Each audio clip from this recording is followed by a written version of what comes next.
Oi, pessoal do sexto ano. Vamos começar agora mais uma aula de história e agora eu vou falar com vocês sobre um conteúdo que está lá no capítulo 4 do seu livro. Então, pega seu livro, abre ele aí no capítulo 4 e acompanha comigo, porque hoje nós vamos falar sobre a Mesopotâmia. A Mesopotâmia é uma região, é um espaço de terras. E por que é importante falar sobre ela? Você vai conseguir me responder isso no final dessa aula, eu tenho certeza que sim. Então vamos lá. Esse daqui, ó, é um mapa mundi. Se a gente olhar no mapa mundi aqui, mais ou menos nessa regiãozinha aqui, onde eu tô mexendo com o meu mouse, e eu pegar essa regiãozinha aqui e ampliar, eu vou ter a Mesopotâmia. A palavra Mesopotâmia significa literalmente terra entre rios. Então é esse espaço de terra aqui que ficava localizado entre dois grandes rios, o rio Tigre e o rio Eufrates. Você não pode esquecer isso aqui nunca mais na sua vida. Mesopotâmia, o espaço de terra que estava localizado ali entre o rio Tigre e o rio Eufrates. Essa parte aqui marronzinha é a parte aproximada da Mesopotâmia. Ela ocupa o espaço onde hoje está localizado o Iraque. Então, isso aqui era a Mesopotâmia, é a Mesopotâmia. Certinho? E por que esse espaço aqui é importante? Apesar de essa região aqui toda ser uma região extremamente seca, na Mesopotâmia, por conta desses rios aqui, a gente tem uma terra extremamente fértil e boa para plantar. Então, as pessoas que viviam aqui nessa região, elas começaram a reconhecer que esse espaço era um espaço muito bom para ter agricultura. Então, algumas pessoas começaram a morar, a viver aqui como sedentários, e a partir daqui, grandes civilizações surgiram ao longo da história. Vamos estudar um pouquinho sobre elas. Quero falar com vocês então sobre os sumérios. Os sumérios eram grupos sedentários, ou seja, tinham moradia fixa, que viviam ali na Mesopotâmia. E como a Mesopotâmia é uma terra que fica, os sumérios viviam mais ou menos aqui assim, ó, na Mesopotâmia. E como a Mesopotâmia é uma terra que fica entre rios e uma terra muito fértil, eles viviam de agricultura, então eles plantavam e colhiam ali. E acontece que a Mesopotâmia era muito fértil. Então, tudo que as pessoas plantavam ali, normalmente eles conseguiam colher. Então, isso fez com que a população começasse a aumentar, porque mais e mais pessoas queriam viver ali naquela região. E esse aumento da população fez com que eles deixassem de se organizar em pequenas aldeias e começassem a se organizar em cidades. Só que essas cidades, elas não são cidades tipo Berlândia, tipo São Paulo, são cidades um pouco diferentes. Essas cidades, elas vão receber o nome de cidades-estado. Por que que elas vão receber esse nome? Porque elas são cidades autônomas. Quer dizer que é uma cidade que tem um governo, que tem regra e que tem deuses próprios. A cidade-estado é tipo um país, só que em forma de cidade. São cidades que têm reis que mandam nelas. São cidades que têm regras próprias, que têm leis próprias, que têm deuses próprios, que têm religiões próprias. São cidades completamente independentes umas das outras. Então seria a mesma coisa de eu dizer que Uberlândia, se Uberlândia fosse uma cidade-estado, ela não deveria receber nenhum auxílio de nenhuma outra cidade. Ela seria uma cidade completamente independente. Então, tudo que a gente produzisse aqui em Uberlândia, a gente deveria consumir aqui em Uberlândia. Então, seria uma cidade completamente independente, com a religião própria, com um governo próprio, que não tem que prestar conta para ninguém. Seria tipo um país. Por isso que a gente fala que essas cidades-estados, elas são cidades independentes e elas são muito diferentes do tipo de cidade que a gente está acostumado a viver aqui. E aqui, dentre essas cidades-estado dos Sumérios, a gente tem, por exemplo, Ur e Uruk.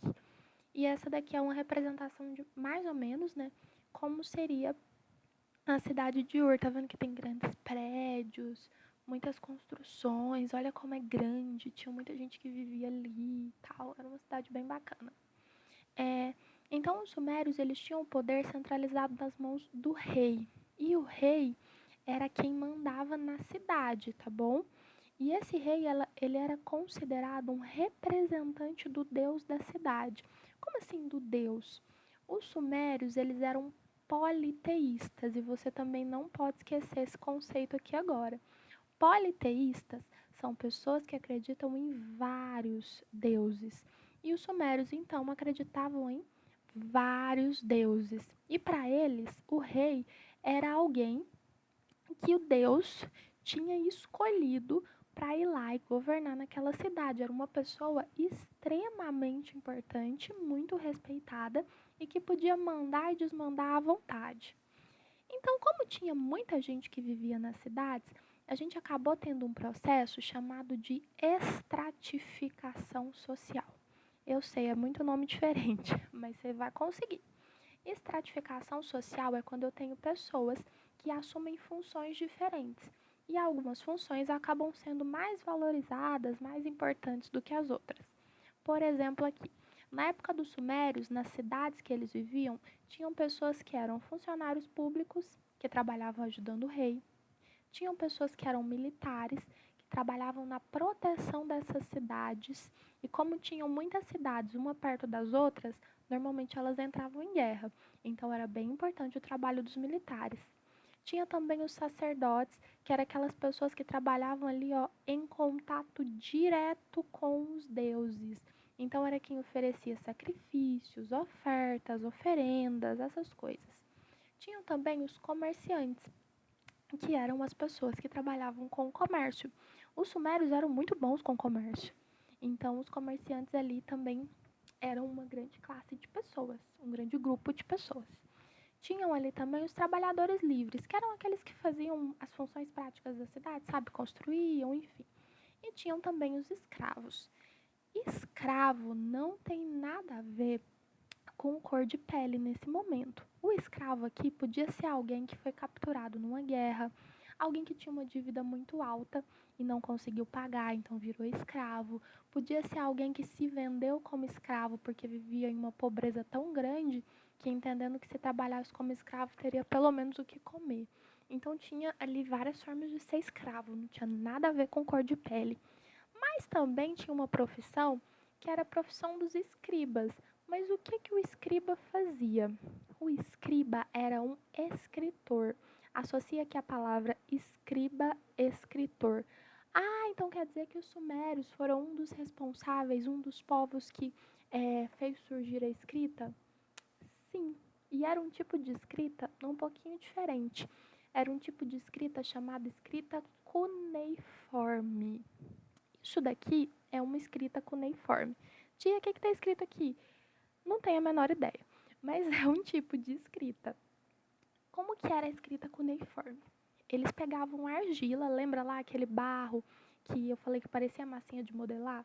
Então, pegavam argila, pegavam esse instrumento aqui, que era chamado de cunha, e cada um desses símbolos tinha um significado. Eu, como não sei ler a escrita cuneiforme, não sei o que eles significam. Mas cada um desses símbolos tinha um significado e a escrita ela surgiu como uma forma de ajudar essas pessoas. Porque pensa comigo, alguém que trabalha com comércio, sem registrar nada do que comprou, do que vendeu, de quanto comprou, de quanto vendeu, como é que ele ia saber? Como é que ele ia se virar? Então a escrita surgiu para ajudar as pessoas, para facilitar a vida das pessoas. E os escribas, eles tinham uma formação enorme, dava muito trabalho ser escriba, dava muito trabalho se formar como escriba. Eles tinham que estudar muito, tinham que trabalhar muito para fazer isso. Enfim, era uma profissão bem importante, bem valorizada, e pouquíssimas pessoas faziam isso. E se você lembrar também, eu expliquei para vocês em algumas aulas que a gente tinha uma linha do tempo que dividia as coisas entre pré-história e história. E qual que era o acontecimento que marcava aí a passagem da pré-história para a história? Vou deixar você olhar, pesquisar e lembrar. Pois bem, foi o surgimento da escrita. Então, a partir do momento em que a gente tem coisas como essas aqui que eu estou falando para vocês, a partir do momento em que a gente tem pequenos grupos sociais que conseguiam registrar as coisas, que conseguiam escrever, a gente sai da pré-história e começa a entrar de verdade na história, no período da história, ok? Acontece que ali na região da Mesopotâmia, eles conviviam em cidades-estado por muitos e muitos e muitos e muitos e muitos anos.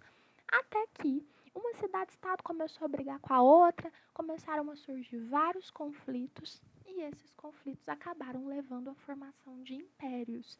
E eu quero falar para vocês aqui somente sobre dois. O primeiro império que se formou foi o império formado por acadianos, e ele recebeu o nome de Primeiro Império Mesopotâmico, ok? Um importante governador desse primeiro império aqui era um cara chamado Sargão, certo? O segundo império que se formou foi formado por Amoritas, e ele recebeu o nome de Império Babilônico. Eu sei que você já ouviu falar dele. O Império Babilônico ele teve um governante muito importante nesse momento. O nome desse cara era Hammurabi, ok? Mas por que Hammurabi foi importante? Porque ele criou o primeiro código de leis da história que a gente sabe.